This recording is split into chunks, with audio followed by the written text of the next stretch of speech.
like to talk to this guy too. My next guest, former Labour Minister turned political commentator, Airbnb owner, and welcoming back to the show, Stuart Nash. Hello, Stu. Leah, how are you, man? Michael's got man flu. I hear it's worse than childbirth. Worse. It is so bad. Oh my! When you guys get the man flu, oh boy. The world ends, believe me. The world ends. Poor guy. I mean, yeah. No. So, it's the bugs are going round, Stuart. Look, we've got a lot to talk about, and I'm just going to dive straight in with the former Deputy Police Commissioner, Jevon McSkimming, who is facing 8 charges of possessing objectionable publications, including child sex exploitation and bestiality material over a 4-year period. You were the Police Minister, Stuart, for a time. During that time, did you have any contact with McSkimming? So I was Police Minister for over 3 years, and Jevon came to a lot of the meetings. I had a lot to do with him. So I know you can't speak of the case, but he was New Zealand's second most powerful cop. I mean, how is it that he could get away with this repugnant and vile behaviour under the noses of everyone and rise to the Deputy Police Commissioner status? I do find it astounding, because I will say the man that turned up in my office was a great, friendly guy. He was competent. There was no arrogance about him. He was fiercely competent, actually. But the thing that I just do not get, he came from a very wealthy family. So resources were never a problem for Jevon. He managed a number of the police IT projects, and they always have a lot of really big IT projects on the go. So he knew the policies better than anyone. And my understanding is if anyone in the police service ends up on some site where there's nefarious material, red lights go off and a couple of cops that are bigger than All Black locks come down and haul you off to never be seen again. Is that true? That's stock standard porn. No one. I mean, everyone knows you don't watch porn on your company computer, right? Isn't that just stock standard? I mean, is there a listener listening to this that doesn't know that is the golden rule, right? And especially now when this has been around for a long time. It beggars belief that a man who was incredibly intelligent, very engaging, as mentioned, very wealthy. So if he wanted to buy his own computer, I suppose he could get that sort of stuff. I mean, I just don't get kiddie porn and bestiality. Look, I don't think we should be more concerned the fact that he watched it at work. It's the fact that he watches this anyway. And I mean, there's porn, and I've got no issue with porn, actually. I have issue with porn for children watching it, but porn is porn, and it's men watch it, women watch it. This is sick. So, well, don't get me wrong. There are 2 things here. First of all, as you and I know, and as every listener knows, porn is readily accessible in a way that it never has been before.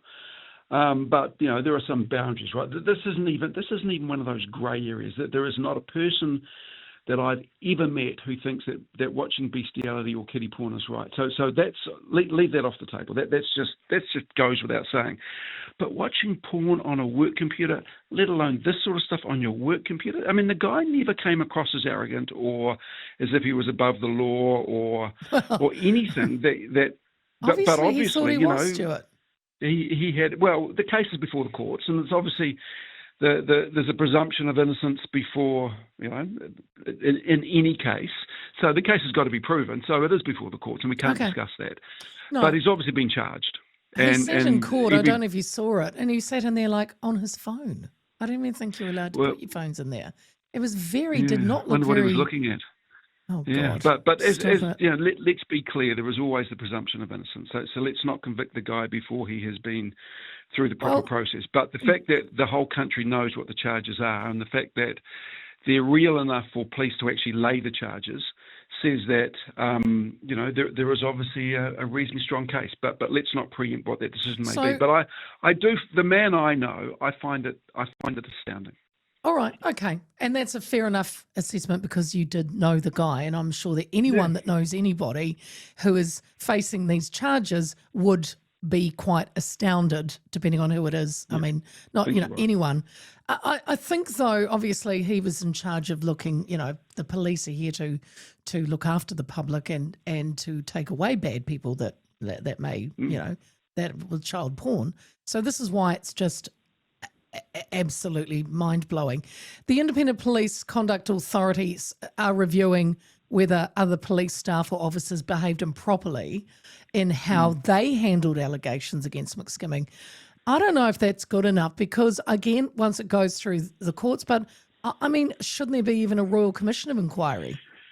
No, I don't think it's that serious. Well, it's serious. Don't get me wrong. I don't want to downplay it. But I don't, Royal Commissions are, they're there for handling of COVID or Christchurch earthquake and major disasters. Look, the Independent Police Complaints Authority is an organisation with a lot of credibility and good people.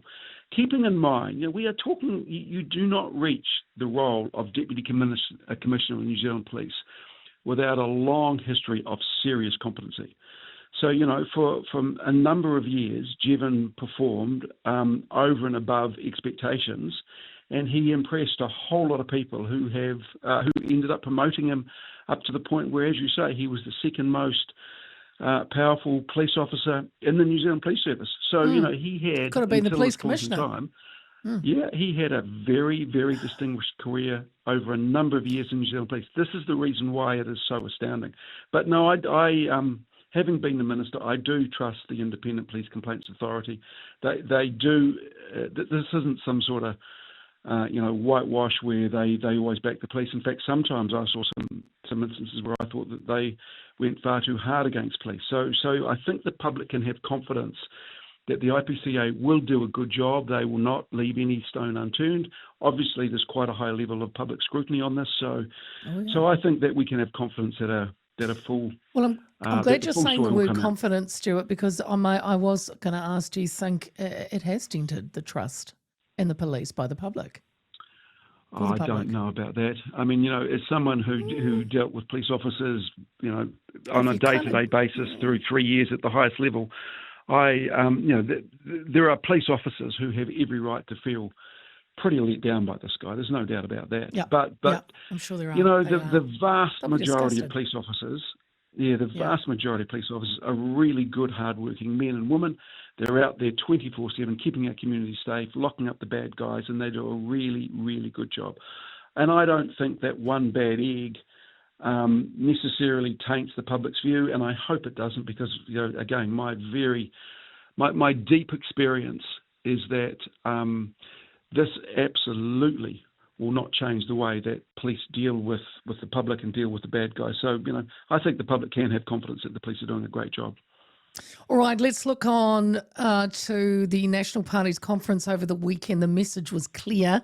Stick with us or take a gamble on the unknown in 2026. It's a line they've used before, Stuart, successfully in 2014. But times have changed. Back then, National was polling in the high 40s. Now they're struggling in the low 30s.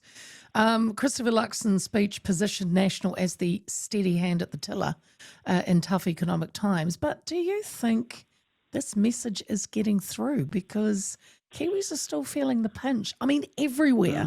Supermarkets, power, rates, you name it. We're struggling. We're struggling.